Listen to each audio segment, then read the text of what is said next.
আপনারা গতকালকের ঘটনা জানেন যে আমাদের পূর্ব নির্ধারিত কর্মসূচি ছিল। আমাদের প্রায় 1 মাস আগে এই কর্মসূচি ঠিক হয়েছিল। জুনের শেষ সপ্তাহেই ঘোষণা হয়েছিল যে আমরা গোপালগঞ্জে কর্মসূচি করব এবং আমরা সরকার এবং প্রশাসনের সর্বস্তরে জানিয়েছিলাম। তারপরেও সরকার এবং প্রশাসন কোনো ধরনের পর্যাপ্ত ব্যবস্থা নিতে ব্যর্থ হওয়ায় গোপালগঞ্জে আমরা সন্ত্রাসী বাহিনীর আস্ফালন দেখেছি। গোপালগঞ্জে আওয়ামী লীগী ফ্যাসিস্ট সন্ত্রাসীরা গণ অভ্যুত্থানের পরে পুনরায় প্রমাণ করেছে যে কেন তাদের বাংলাদেশে রাজনীতি করার অধিকার নেই। প্রিয় মানিকগঞ্জবাসী, গণ অভ্যুত্থানের পরে আমরা নতুন বন্দোবস্তের কথা বলেছিলাম, আমরা এখনো সেটাই বলছি। গণ অভ্যুত্থানে হয়তো আমাদের সাথে অনেকেই ছিল, অনেক অংশীদার ছিল, কিন্তু সবার স্বার্থ এক ছিল না। শেখ হাসিনার পতনে সবাই এক ছিল, কিন্তু নতুন রাষ্ট্র বিনির্মাণে সবাই এক ছিল না। অনেকে চেয়েছিল পুরনো রাষ্ট্রের পুরনো আইন কানুন পুরনো সিস্টেমে শুধু তারা ক্ষমতায় যাবে। আমরা সেটার বিরোধিতা করেছিলাম, ফলে আমাদেরকে নতুন রাজনৈতিক দল করতে হয়েছে। আমরা জানি আমাদের নিরাপত্তা দেওয়ার কেউ নাই এই রাষ্ট্রে। আমাদের নিরাপত্তা দেওয়ার জন্য শুধু রয়েছেন আপনারা, এই গণ অভ্যুত্থানে অংশ নেওয়া ছাত্র তরুণ জনতা। আমরা শুধু আপনাদের ভরসায় রাজপথে নামি রাজপথে আছি। আমরা বলেছি যে আমাদের জীবনের কোনো মায়া নেই। গণ অভ্যুত্থানের মধ্য দিয়ে যখন আমরা দেখেছি আমাদের সামনে শহীদ হয়েছে আমাদের ভাইয়েরা, আমার বন্ধু গুলি খেয়েছে, আমার ভাইয়েরা আমার বোনেরা নির্যাতিত হয়েছে, শহীদ হয়েছে, যখন সেই শহীদ পরিবারের সামনে দাঁড়াই, যখন সেই শহীদের বাবা মায়ের সামনে দাঁড়াই, তখন মনে হয় যে এই জীবন দেশের জন্য উৎসর্গ করার জন্য আমরা বেঁচে রয়েছি। ফলে যারা আমাদেরকে ভয় দেখাতে চেয়েছিল গোপালগঞ্জে, তারা জানে না যে তাদের এই আক্রমণ আমাদেরকে আরো দ্বিগুণ ভাবে শক্তিশালী করেছে। এর প্রমাণ আমরা ফরিদপুরে দিয়েছি, এর প্রমাণ আমরা রাজবাড়িতে দিয়েছি, এর প্রমাণ আমরা এই রাত 10টার সময় মানিকগঞ্জে দিচ্ছি। প্রিয় মানিকগঞ্জবাসী, এই মানিকগঞ্জে আপনারা অসীম সাহসিকতার সাথে ফ্যাসিস্ট আওয়ামী সরকারের বিরুদ্ধে লড়াই করেছিলেন। আমরা জানি 4 আগস্টই মানিকগঞ্জ আওয়ামী মুক্ত হয়ে গিয়েছিল। মুক্তিযুদ্ধের সময় 13ই ডিসেম্বর মানিকগঞ্জ পাকিস্তানি হানাদার মুক্ত হয়েছিল। মানিকগঞ্জ বাংলাদেশ থেকে এক ধাপ এগিয়ে থাকে, কিন্তু সেটা যেমন লড়াই প্রতিরোধের ক্ষেত্রে, উন্নয়নের ক্ষেত্রে আমরা সেটা দেখি না। উন্নয়নের ক্ষেত্রে যেন মানিকগঞ্জ 2 ধাপ পিছিয়ে থাকে। আমরা সেই বন্দোবস্তের পরিবর্তন ঘটাতে চাই। মানিকগঞ্জবাসী কি আমাদের সাথে আছে? মানিকগঞ্জবাসীর বেড়িবাঁধের দাবি রয়েছে, সেতুর দাবি রয়েছে, রাস্তাঘাট উন্নয়নের দাবি রয়েছে। আমরা বলছি না জাতীয় নাগরিক পার্টি 5 মাসের একটা রাজনৈতিক দল আপনার সব দাবি পূরণ করে দেবে। সেই বুড়ো রাজনীতিবিদদের মতো, প্রথাগত রাজনৈতিক দলের মতো মিথ্যা প্রতিশ্রুতি আমরা আপনাদের কাছে দিয়ে যাব না আজকে এখানে। আমরা শুধু বলতে এসেছি আমরা জানি আপনাদের সমস্যাগুলো কি, আমরা জানি আমাদের সমস্যা কি, বাংলাদেশের মানুষের সমস্যা কি। আমরা সেই মূল সমস্যাগুলো অ্যাড্রেস করছি। আমরা বলছি না গণ অভ্যুত্থানের পরে যে একটা নির্বাচন দিয়ে দেন 3 মাসের মধ্যে, 6 মাসের মধ্যে। আমরা বলছি নির্বাচন হতে হবে, কিন্তু সংস্কার লাগবে, বিচার লাগবে, এবং এই যে মানুষ, সেই মানুষের সত্যিকার যে জীবন উন্নয়ন ঘটায়, ইনসাফ প্রতিষ্ঠা হয়, দুর্নীতিমুক্ত হয়, সেই রাষ্ট্র তৈরি করা লাগবে, সেই সিস্টেম তৈরি করা লাগবে। চাঁদাবাজ থেকে মানিকগঞ্জকে মুক্ত করতে হবে।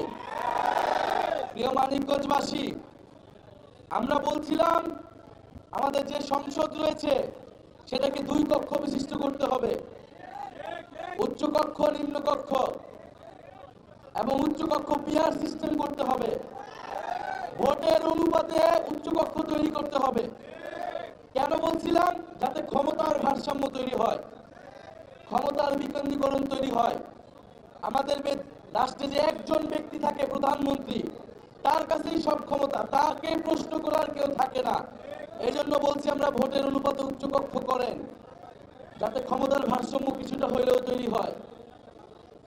সেই ক্ষমতার ভারসাম্য আমরা যেটা গণ অভ্যুত্থানে চেয়েছিলাম, যে শেখ হাসিনার কাছে একক ক্ষমতা, আমরা নতুন বাংলাদেশে এমন কোনো প্রধানমন্ত্রী চাই না যার কাছে একক ক্ষমতা থাকবে, যাকে প্রশ্ন করার কেউ থাকবে না, সে যা খুশি তা করতে পারে। কিন্তু আমরা দেখছি সেই সংস্কারের প্রতি পদে পদে বাধা তৈরি হচ্ছে। সংস্কারের অনেক কিছু বিভিন্ন দল মেনে নিয়েছে, আমরা তখন তাদেরকে ধন্যবাদ জানাচ্ছি, কৃতজ্ঞতা জানাই, এবং আমরা বলি এই সংস্কার কোনো দলের পক্ষেও না, কোনো দলের বিপক্ষেও না, এটা জনগণের পক্ষে, বাংলাদেশ রাষ্ট্রের পক্ষে। ফলে উচ্চ কক্ষে অবশ্যই পিয়ার লাগবে। এরকম আমরা অন্তত 8 থেকে 10টা সংস্কারের পক্ষে কথা বলতেছি। আপনারা সেই সংস্কারের পক্ষে আমাদের সাথে থাকুন, এবং থাকুন গণহত্যার বিচারের পক্ষে। এই মানিকগঞ্জে 5 জন শহীদ হয়েছে। আপনারা মানিকগঞ্জবাসী কিভাবে সেই শহীদ পরিবারের সামনে দাঁড়াবেন? আমরা কিভাবে শহীদ পরিবারের সামনে দাঁড়াবো যদি সেটার বিচার আমরা নিশ্চিত করতে না পারি? এটা আমাদের ব্যর্থতা। 1 বছর হয়ে গেছে, আমরা আসামিদের এখনো গ্রেফতার করতে পারি নাই, সেই আসামিরা এখন আমাদের উপরে হামলা করে। প্রিয় সংগ্রামী বন্ধুগণ, কিন্তু ভয়ের কিছু নাই। যদি হামলা করে সবার আগে আমাদের উপরে হামলা করতে হবে। আমরা ঢাল হয়ে দাঁড়াবো, যেরকমটা গণ অভ্যুত্থানে আমরা দাঁড়িয়েছিলাম।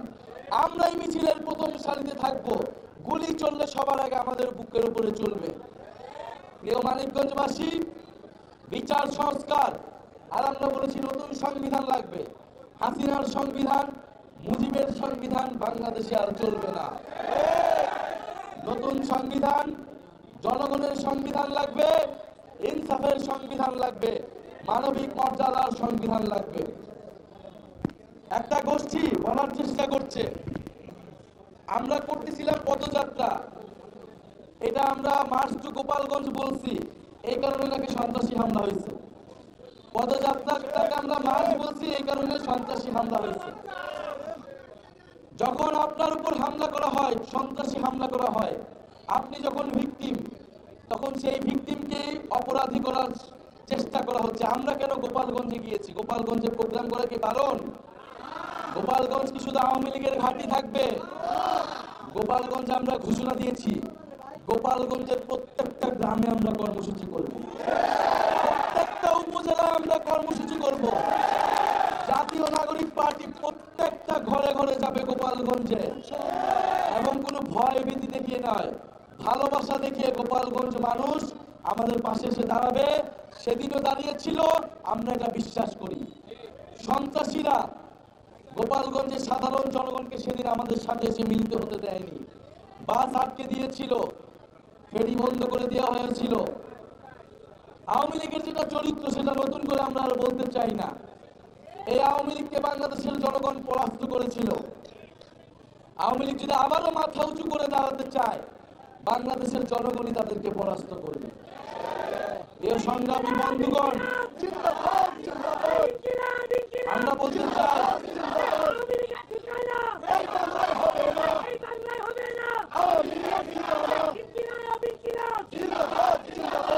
দেশ গড়তে জুলাই পদযাত্রা, আমরা এই পদযাত্রার নাম দিচ্ছি দেশ গড়তে। নতুন দেশকে আমরা চাই, আমরা পুরানো দেশ তো চাই না। আমরা নতুন দেশের জন্য গণ অভ্যুত্থান করছি, নতুন বাংলাদেশের জন্য। সেই দেশ গড়ার জন্য জুলাই পদযাত্রা, নতুন মানিকগঞ্জ গড়ার জন্য এই জুলাই পদযাত্রা। প্রিয় সংগ্রামী বন্ধুগণ, গত 16 বছর আমার ভাইরা বোনেরা, এই মানিকগঞ্জের সাধারণ জনগণ নির্যাতিত হয়েছে নানাভাবে। সন্ত্রাসীদের দ্বারা নির্যাতিত হয়েছেন, পুলিশ প্রশাসনের দ্বারা নির্যাতিত হয়েছেন। আমার আলেম ভাইরা নির্যাতিত হয়েছেন, তাদের ধর্মীয় পরিচয়ের কারণে নির্যাতিত হয়েছেন। ইসলাম বিদ্বেষ হয়েছে এই রাষ্ট্রে, ইসলামের পক্ষে দাঁড়ালে তার বিরুদ্ধে জঙ্গি ট্যাগ দেওয়া হয়েছে, মৌলবাদী ট্যাগ দেওয়া হয়েছে। আমাদের হিন্দু জনগোষ্ঠীর উপর তাদের জমি দখল করা হয়েছে, সম্পত্তি দখল করা হয়েছে। আওয়ামী লীগ নিজেদের বলে অসাম্প্রদায়িক, নিজেদের বলে ধর্মনিরপেক্ষ, এবং এই কথা বলে সবচেয়ে বেশি সম্পত্তি দখল করছে আওয়ামী লীগ হিন্দুদের।